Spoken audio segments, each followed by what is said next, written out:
The soul लोगों is. के लिए आत्मा पवित्र है लेकिन शरीर उन्हें अपवित्र लगता है, ये कैसे संभव है? Yes? हम यही तो करते रहे हैं, है ना? ये कहना कि ईश्वर तो पवित्र है लेकिन सृष्टि अपवित्र है, ये कैसे संभव है? ईश्वर का विचार ही आपके मन में इसलिए आया क्योंकि आपने सृष्टि को देखा, है ना? जब आपका जन्म हुआ और आपने आंखें खोली, आपने अपने आसपास देखा, वहां इतनी विशाल सृष्टि थी।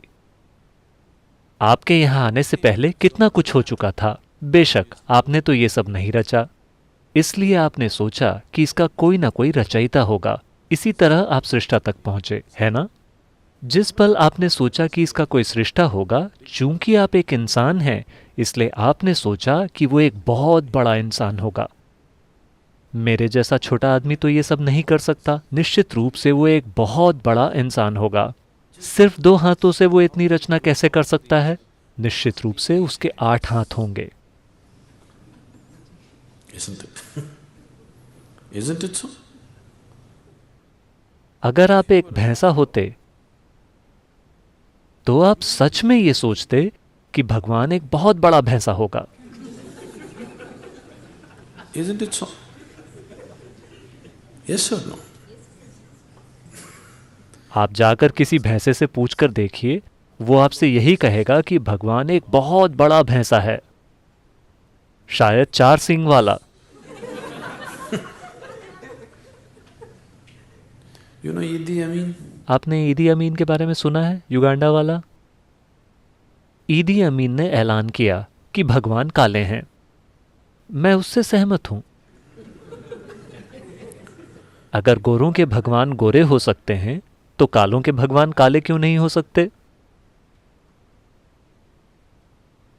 पर वे दोनों ही भ्रम में हैं। हम जानते हैं कि भगवान सांवले हैं।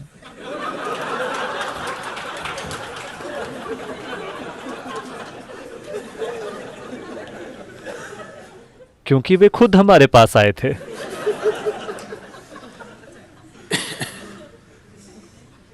कुछ समय पहले मैं अमेरिका के नैशविल शहर में लोगों के एक समूह से बात कर रहा था और मैं उन्हें एक चुटकुला सुना रहा था। उस चुटकुले में मैंने भगवान को एक पुरुष की तरह संबोधित किया। तुरंत ही कुछ महिलाएं खड़ी हो गईं। क्या आप भगवान को पुरुष मानते हैं? मैं समझ गया कि बात कहां जा रही है। मैंने कहा, मैं केवल आपको एक चुटकुला सुना रहा हूं। नहीं, आपने पुरुष का संबोधन किया। क्या आप भगवान को पुरुष मानते हैं? वे चुटकुलों को बहुत गंभीरता से लेते हैं। अब औरतें बहस कर रही हैं कि भगवान एक औरत भी हो सकते हैं। ऐसी समस्याएं केवल उन संस्कृतियों में ही हैं। भारत में हमारे पास पुरुष भगवान, स्त्री भगवान, गाय भगवान, बंदर भगवान और हर आकार व प्रकार के भगवान पाए जाते हैं, रेंगने वाले, चलने वाले, उड़ने वाले, क्योंकि हमें भविष्य में आने वाली सभी समस्याओं का अंदाजा था।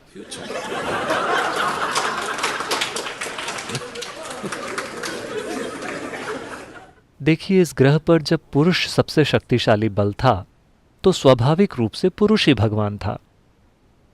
अब महिलाएं भी ताकतवर होने लगी हैं तो वे भी सवाल करने लगी हैं कि भगवान एक औरत क्यों नहीं हो सकते। मान लें कल अगर कुत्तों को बहुत सारी ताकत मिल जाए, जो उन्हें मिल ही रही है, तो कुत्ते भी पूछेंगे कि भगवान एक कुत्ता क्यों नहीं हो सकता। डॉग और गॉड की स्पेलिंग भी एक सी ही है।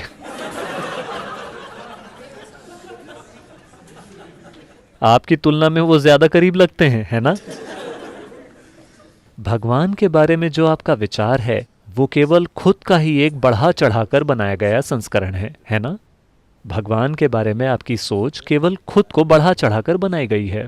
देखिए, अभी तक आप अपने आप को ही परिभाषित नहीं कर सके हैं, है ना? आप अपनी जो भी परिभाषा देंगे वो सही नहीं होगी।